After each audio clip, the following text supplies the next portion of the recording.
Richard Dawkins की एक किताब है द सेल्फिश जीन। इसे लेकर ना अक्सर लोगों में बहुत कंफ्यूजन रहता है, बहुत गलतफहमियां हैं। लेकिन इसने वाकई जीव विज्ञान को देखने का हमारा तरीका हमेशा के लिए बदल दिया। तो आइए आज इसके जो मेन आइडियाज हैं उन पर एक नजर डालते हैं। तो चलिए थोड़ा और गहराई में चलते हैं। ये किताब लोगों पर ना एक बहुत गहरा असर डालती है। जैसे ये कोट ही देख लीजिए। पढ़ने वाले को लगा कि इसका मैसेज इतना ठंडा, इतना निराशाजनक है कि वो 3 रात सो नहीं पाया। पर सवाल ये है कि क्या ये वाकई इतनी डार्क किताब है या फिर इसमें कोई बहुत गहरा सच छिपा हुआ है। और यहीं से इस किताब का सबसे बड़ा कंफ्यूजन या कह लें कि विरोधाभास सामने आता है। अगर सब कुछ स्वार्थ पर ही चल रहा है तो फिर प्रकृति में जो हमें परोपकार यानी दूसरों की भलाई के काम दिखते हैं उनका क्या? सोचिए, एक माँ चिड़िया अपने बच्चों को बचाने के लिए शिकारी का ध्यान अपनी तरफ खींचती है, अपनी जान जोखिम में डालकर। ये तो कहीं से भी स्वार्थ नहीं लगता है ना? तो इस पहेली को सुलझाने के लिए ना डॉकिंस एक बिल्कुल ही नया नजरिया सामने रखते हैं। वो कहते हैं कि इवोल्यूशन को किसी जानवर या प्रजाति के लेवल पर मत सोचो, नहीं, सोचो जीन के लेवल पर। ये एक बहुत बड़ा, एक क्रांतिकारी बदलाव है सोचने के तरीके में। देखिए, हम आम तौर पर कैसे सोचते हैं?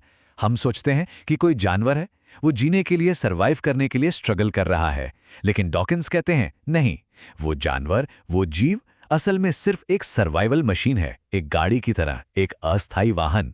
कहानी का असली हीरो, असली किरदार तो जीन है। वो एक अमर रेप्लिकेटर है जो पीढ़ी दर पीढ़ी एक शरीर से दूसरे शरीर में सफर करता रहता है। डॉकिंस का ये जो कोट है ना, वो इस आइडिया की गहराई को पकड़ता है। जरा सोचकर देखिए, ये कितना हैरान करने वाला विचार है कि हम अपनी पूरी चेतना, अपनी सारी कॉम्प्लेक्सिटी के साथ असल में सिर्फ एक गाड़ी हैं, एक रोबोट, जिसे बस इसलिए प्रोग्राम किया गया है कि वो इन छोटे छोटे मॉलिक्यूल्स को अगली पीढ़ी तक सुरक्षित पहुंचा सके। अब यहां एक बहुत जरूरी बात समझनी होगी। स्वार्थी या सेल्फिश शब्द सिर्फ एक मेटाफर है, एक रूपक। जीन के पास कोई दिमाग नहीं होता, कोई इरादे नहीं होते, वो कुछ सोचता नहीं है, वो तो बस एक केमिकल प्रोसेस को फॉलो करता है। बात सीधी सी है, जो जीन अपने शरीर को यानी अपनी गाड़ी को सरवाइव करने और बच्चे पैदा करने में ज्यादा मदद करते हैं, वो अगली पीढ़ी में ज्यादा फैल जाते हैं।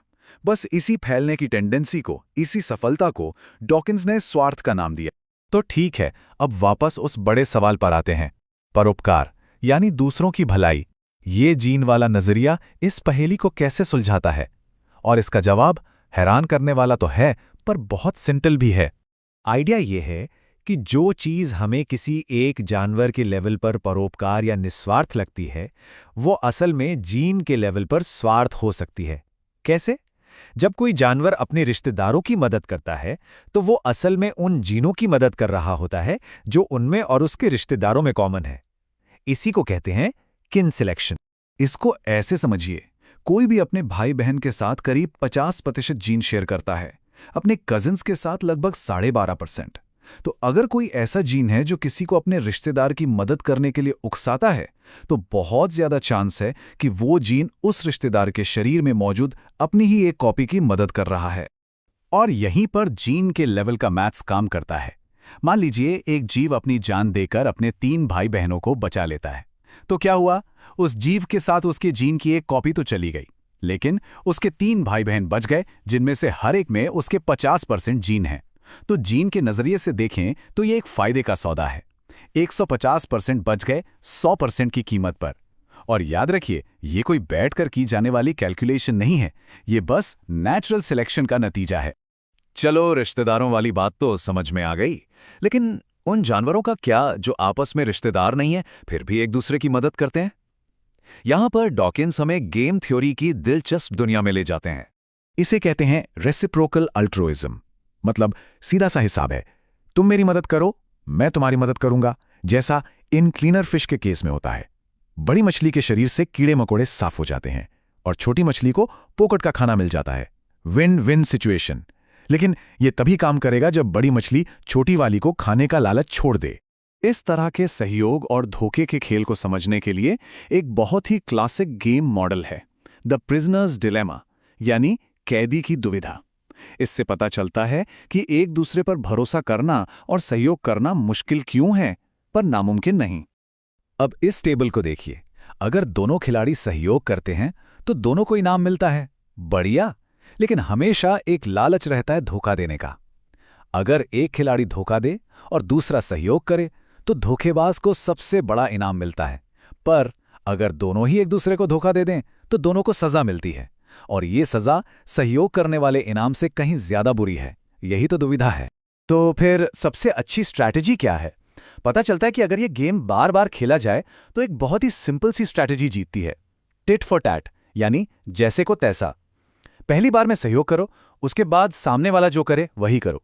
वो सहयोग करे तो तुम भी करो, वो धोखा दे तो तुम भी दो। ये स्ट्रैटेजी अच्छी भी है, बदला भी लेती है और माफ भी कर देती है, और ये दिखाती है कि कैसे सिर्फ अपने बारे में सोचने वाले लोगों के बीच भी सहयोग पनप सकता है। अभी तक हम बात कर रहे थे कि कैसे जीन सब कुछ कंट्रोल करते हैं, पर क्या कहानी बस इतनी ही है? क्या हम इंसान सिर्फ अपने जीनों के गुलाम हैं? नहीं। और यहीं पर डॉकिंस इस कहानी में एक जबरदस्त मोड़ लाते हैं। सबसे पहले तो डॉकिंस उस गलतफहमी को दूर करते हैं कि उनका नजरिया बहुत ठंडा या निराशाजनक है। वो कहते हैं कि ये समझना कि जीन के लेवल पर जिंदगी कैसे काम करती है, इससे हमारी जिंदगी की खूबसूरती कम नहीं हो जाती। हमारा प्यार, हमारी दोस्ती, हमारे सपने, ये सब उतने ही असली और कीमती रहते हैं। और फिर वो एक बिल्कुल नया आइडिया सामने रखते हैं, मीम का। जी हाँ, वही शब्द जो हम आज इंटरनेट के लिए इस्तेमाल करते हैं, डॉकिंस ने ही बनाया था। उनका मतलब था कि जैसे जीन बायोलॉजिकल इंफॉर्मेशन की यूनिट है, वैसे ही मीम कल्चरल इंफॉर्मेशन की यूनिट है। कोई आइडिया, कोई धुन, कोई फैशन, ये सब मीम है। ये एक दिमाग से दूसरे दिमाग में नकल के जरिए फैलते हैं, और इनका अपना अलग एवोल्यूशन होता है जो जीन्स पर निर्भर नहीं है। ये लाइन जीन्स और हमारे दिमाग के रिश्ते को बहुत खूबसूरती से समझाती है। जीन्स ने पॉलिसी बनाई, उन्होंने हमारा दिमाग बनाया, बेसिक नियम तय कर दिए, लेकिन अब हमारा दिमाग एग्जीक्यूटिव है। वो है जो रोजमर्रा के फैसले लेता है।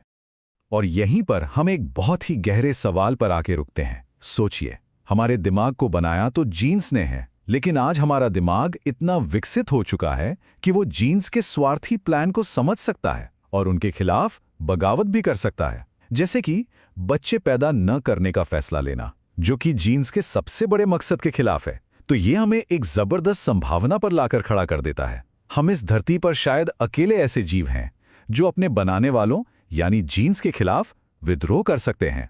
तो फिर सवाल ये उठता है कि असली कंट्रोल आखिर किसके हाथ में है?